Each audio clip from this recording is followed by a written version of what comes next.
ನಮಸ್ಕಾರ ಎಲ್ಲರಿಗೂ welcome back to Ani food wood. ನಾನಿವತ್ತು ತುಂಬಾನೇ ಟೇಸ್ಟಿಯಾದ ಕೇವಲ ಮೂರು ಪದಾರ್ಥದಲ್ಲಿ ರೆಡಿ ಆಗಬಹುದಾದ ಕೇಕ್ ಅನ್ನ ಮನೆಯಲ್ಲೇ ಮಾಡಬಹುದು ಅಂತ ತೋರಿಸಿಕೊಡ್ತಾ ಇದ್ದೀನಿ. ಮೊದಲಿಗೆ ಸ್ಟವ್ ನ ಆನ್ ಮಾಡಿ ಒಂದು ಬಾಣಲೆನ ಇಟ್ಟು ಅದಕ್ಕೆ 1 ಕಪ್ ಆಗುವಷ್ಟು ಹಾಲಿನ ಪೌಡರ್ ನ ಸೇರಿಸಿಕೊಳ್ತಾ ಇದ್ದೀನಿ.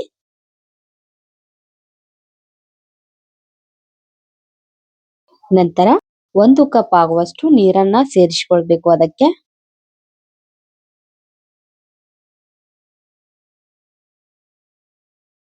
ಲಂಪ್ಸ್ ಇಲ್ಲದ ಹಾಗೆ ನಿಧಾನವಾಗಿ ವಿಸ್ಕರ್ ನ ಸಹಾಯದಿಂದ ಚೆನ್ನಾಗಿ ವಿಸ್ಕ್ ಮಾಡ್ಕೊಳ್ಬೇಕು. ಒಂದು ಕೂಡ ಲಂಪ್ಸ್ ಇರಬಾರದು, ಆ ರೀತಿ ವಿಸ್ಕ್ ಮಾಡ್ಕೊಳ್ಬೇಕು. ಉರಿ ಮಾತ್ರ ಲೋ ಫ್ಲೇಮ್ ನಲ್ಲಿ ಇರಬೇಕು. ಹೈ ಫ್ಲೇಮ್ ನಲ್ಲಿ ಇಟ್ಟರೆ ಸೀದ್ ಹೋಗೋ ಚಾನ್ಸ್ ಇರುತ್ತೆ. ಹಾಗಾಗಿ ಲೋ ಫ್ಲೇಮ್ ನಲ್ಲೇ ಇರಬೇಕು.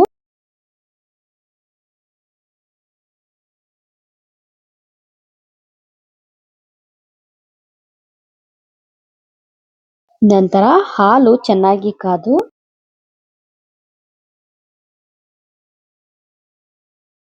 ಈ ರೀತಿ ನೊರೆ ಬರೋದಕ್ಕೆ ಸ್ಟಾರ್ಟ್ ಆಗುತ್ತೆ.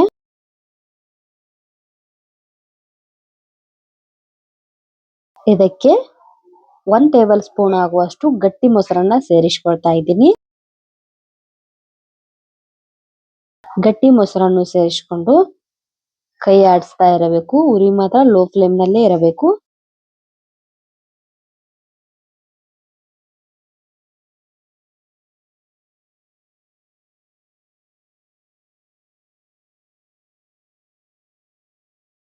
ಚೆನ್ನಾಗಿ ಎಲ್ಲಾನು ಒಂದಕ್ಕೊಂದು ಹೊಂದ್ಕೊಳ್ಳೋ ಹಾಗೆ ವಿಸ್ಕ್ ಮಾಡ್ಕೊಳ್ತಿರ್ಬೇಕು. ಇವಾಗ ಇದಕ್ಕೆ ಒಂದು ಅರ್ಧ ನಿಂಬೆ ಹೋಳನ್ನ ನಿಂಬೆ ರಸನ ಆಡ್ ಮಾಡ್ಕೊಳ್ತಾ ಇದ್ದೀನಿ. ನೋಡಿ ನೊರೆ ಯಾವ ರೀತಿ ಬರ್ತಿದೆ ಅಂತ. ಇವಾಗ ಹಾಲು ಒಡೆಯೋದಕ್ಕೆ ಸ್ಟಾರ್ಟ್ ಆಗ್ತದೆ. ಇಲ್ಲಿ ನಿಂಬೆ ರಸ ಮತ್ತು ಮೊಸರು ಎರಡನ್ನೂ ಕೂಡ ಬಳಸಿದ್ದೀನಿ, ಯಾಕಂದ್ರೆ ಟೇಸ್ಟ್ ಸ್ವಲ್ಪ ಡಿಫ್ರೆಂಟ್ ಆಗಿ ಇರ್ಲಿ ಅಂತ. ಎರಡನ್ನೂ ಸೇರಿಸೋದ್ರಿಂದ ಟೇಸ್ಟ್ ಮಾತ್ರ ಅದ್ಭುತವಾಗಿರುತ್ತೆ. ಮಿಲ್ಕ್ ಕೇಕ್ ಅನ್ನೋದು ತುಂಬಾನೇ ಸಾಫ್ಟ್ ಅಂಡ್ ಸ್ವೀಟ್ ಆಗಿ ಇದಕ್ಕೆ ನಾನಿಲ್ಲಿ 1 ಕಪ್ ಆಗುವಷ್ಟು ಸಕ್ಕರೆ ಕೂಡ ಸೇರಿಸಿಕೊಳ್ತಾ ಇದ್ದೀನಿ. ಹಾಲಿನ ಪೌಡರ್ ಎಷ್ಟು ತಗೊಂಡಿರ್ತೀವೋ ಅದಕ್ಕಿಂತ ಸ್ವಲ್ಪ ಕಡಿಮೆ ಸಕ್ಕರೆನ ಸೇರಿಸಿಕೊಳ್ಬೇಕು. ಸಕ್ಕರೆನ ಎಲ್ಲವನ್ನು ಈ ರೀತಿ ವಿಸ್ಕರ್ನ ಸಹಾಯದಿಂದ ಚೆನ್ನಾಗಿ ಕರಗಿಸಿಕೊಳ್ಬೇಕು.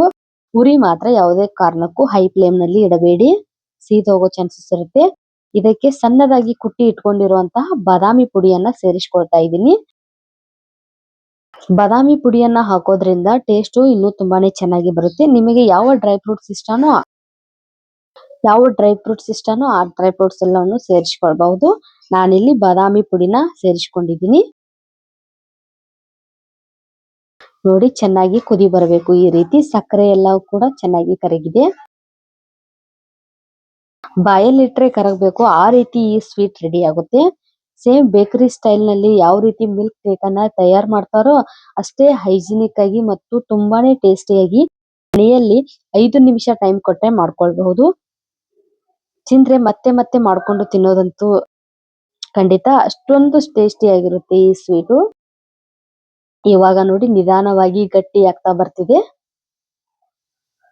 ತಳ ಹೊತ್ತದ ಹಾಗೆ ಈ ರೀತಿ ವಿಸ್ಕರ್ ನ ಸಹಾಯದಿಂದ, ಇದಕ್ಕೆ ಸ್ಪ್ಯಾಚುಲಾ ಬಳಸೋದಕ್ಕಿಂತ ಈ ರೀತಿ ವಿಸ್ಕರ್ ಅಥವಾ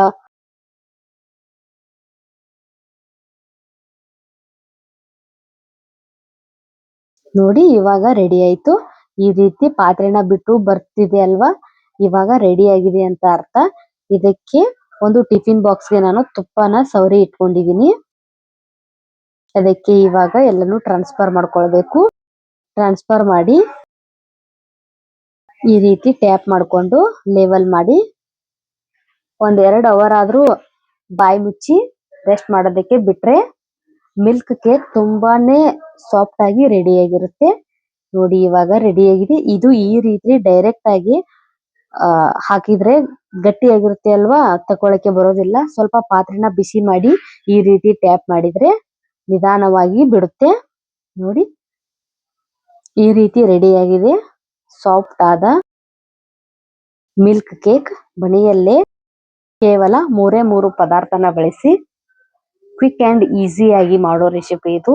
ಟೇಸ್ಟ್ ಮಾತ್ರ ನೆಕ್ಸ್ಟ್ ಲೆವೆಲ್ ಅಂತ ಹೇಳ್ಬೋದು.